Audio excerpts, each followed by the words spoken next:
Hi, my name is Kurt. Welcome to 7 Best Things, a positive look at pop culture. Today we're counting down the 7 biggest hits of George Harrison as a solo artist. Let's go. Starting off our countdown at number 7, George writes a great song about the sun coming out, but probably not the one you're thinking of. Number 7, Blow Away. Blow Away was the first single off of George's excellent album simply titled George Harrison. It's an uplifting song full of warmth and sunshine. Harrison said the song was inspired by feelings of frustration from a leaking roof at his home in Friar Park. George had a sudden realization that he could choose to feel differently. Instead of feeling frustrated, he needed to be more optimistic. Life isn't as difficult as we make it to be. Sometimes we need to remember what really matters. Love, being happy, and a little bit of human warmth can make all the frustrations of life blow away. Now, the single was a big hit in the early part of 1979, getting lots of radio airplay and climbing all the way to number 16. Next up at number 6 is a song that would become a theme song for George. Number 6, Dark Horse. 1974 was a difficult year for George. George was dealing with personal issues in his marriage to Patty. He was also dealing with business issues as he, John, and Ringo attempted to extricate themselves legally from Alan Klein. And George was also dealing with health issues, specifically laryngitis, which negatively affected his North American tour in November and December of 1974. In the midst of all these setbacks, George wrote a song called Dark Horse. George himself called it an accurate description of himself as the one nobody's bothered to put any money on to win. That's me, I guess. You know, it's sometimes in the most unexpected times that George comes through, and once again, he pulls it off. In America, Dark Horse would be the first single from his new album, and it climbed all the way to number 15. George really liked the idea of being the Dark Horse. Dark Horse became the title of his 1974 album. It also became the name of his record label, and it became a nickname for George himself. He called his second greatest hits album The Best of Dark Horse.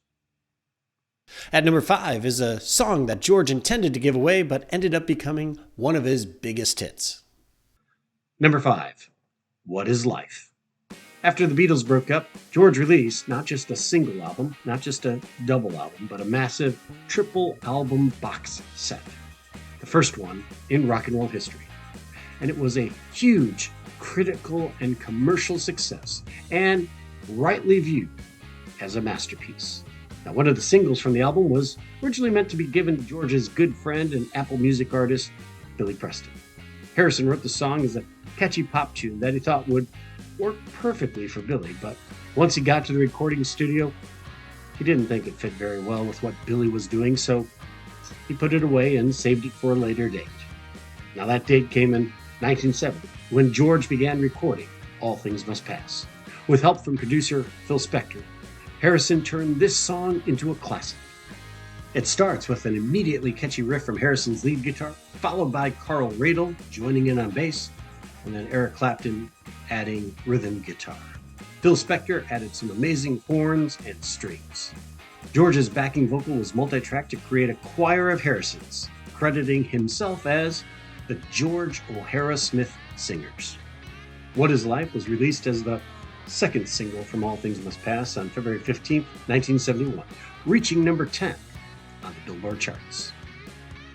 At number 4 in our countdown is a song that included 3 of the Beatles paying tribute to their departed friend. Number 4, All Those Years Ago. All Those Years Ago was a song originally meant for Ringo for his album Stop and Smell the Roses. Now, Ringo didn't use the song, and he gave it back to George. After John's murder in December of 1980, Harrison rewrote the lyrics to become a tribute to his friend and bandmate. In the lyrics, George mentions that John is the one who imagined it all and pointed the way to the truth when you say, all you need is love. In order to make the tribute complete, he called upon his old friends Ringo and Paul to help make the record. Ringo played the drums, Paul sang backing vocals. It would be the first time the three would work together on a song since I Me Mine in 1970. All Those Years Ago was the first single off of George's album, Somewhere in England, and was an international hit. In America, it made it all the way to number 2, where it remained for 3 weeks in a row. It was a wonderful tribute to the great man who reminded all of us that all you need is love. Number 3, Give Me Love. George Harrison followed the triumph of All Things Must Pass with another hugely successful event, the Concert for Bangladesh in 1971. The concert was the first all-star rock and roll benefit and was organized by George to help refugees in the war-torn country of Bangladesh. It produced another huge triple album box set that also was a huge success in 1972 and won a well-deserved Grammy for Album of the Year. Needless to say, there was great anticipation when Apple released George's new album, Living in the Material World, in the summer of 1973. The album went to number 1, where it stayed for 5 weeks. The first and only single from the album was a plea from George for love and peace in the world. Give me love, give me peace on earth. This acoustic ballad, with its warm vocals and excellent guitar work, is reminiscent of another Harrison masterpiece, Here Comes the Sun. The public and Beatles fans loved it then, and we still do. It went all the way to number 1 in the summer of 73. At number 2 is a comeback hit for George that no one expected. Number 2, Got My Mind Set on You. It seemed by the middle of the 1980s, George Harrison had tired of the record business. His follow-up to Somewhere in England, 1982's Gone Troppo, was released in relative obscurity. Because of growing dissatisfaction with the record industry, Harrison refused to do any promotion for the album. So, despite having some great George Harrison songs such as Mystical One and Dream Away, the album didn't even break into the top 100. It looked, for all intents and purposes, like George Harrison's career on the pop charts was over. But that all changed in October of 1987, when music fans heard a song that opened with an incessant drum beat and a familiar voice singing, I Got My Mind Set on You. George was back. George teamed up with producer and Electric Light Orchestra frontman Jeff Lynne to record another Harrison masterpiece called Cloud 9. The first single from the album was a cover of a James Ray song from 1962 called I Got My Mind Set on You.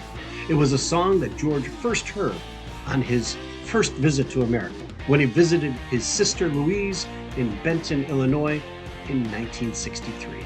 And it was a song he remembered and loved. George's enthusiasm and joy definitely come through on this recording. It became an immediate hit, rising all the way to the top of the charts. It became George's third and final number 1 single. At number 1 is a single that George never wanted to release. Number 1, My Sweet Lord. My Sweet Lord was the first single of George Harrison's career. It's also the most successful single of George Harrison's career. What's amazing is that at first, George didn't want to release it as a single. In fact, it was George's intention not to release any singles at all from All Things Must Pass, so as not to detract from the impact of the album. Apple vehemently disagreed with George, and George reluctantly agreed to release My Sweet Lord as the first single. Music is soaring and epic in nature, starting with those amazing acoustic guitars to begin the song. George assembled an entire orchestra of acoustic guitars to play on My Sweet Lord, which included not just George playing acoustic guitar, but also Eric Clapton, Peter Frampton, and members of Badfinger. To top it all off, George added a magnificent slide guitar solo, which would become one of his trademarks. My Sweet Lord was released as a single on November 23, 1970. The single received a tremendous amount of radio airplay, and it became a number 1 single all over the world. In the US, it stayed at number 1 for 4 weeks. It would become the biggest hit of George Harrison's solo career. Well, that's all I've got. What are your favorite George Harrison songs from his solo career? Let me know in the comments below. Thanks for joining me, and have a great day.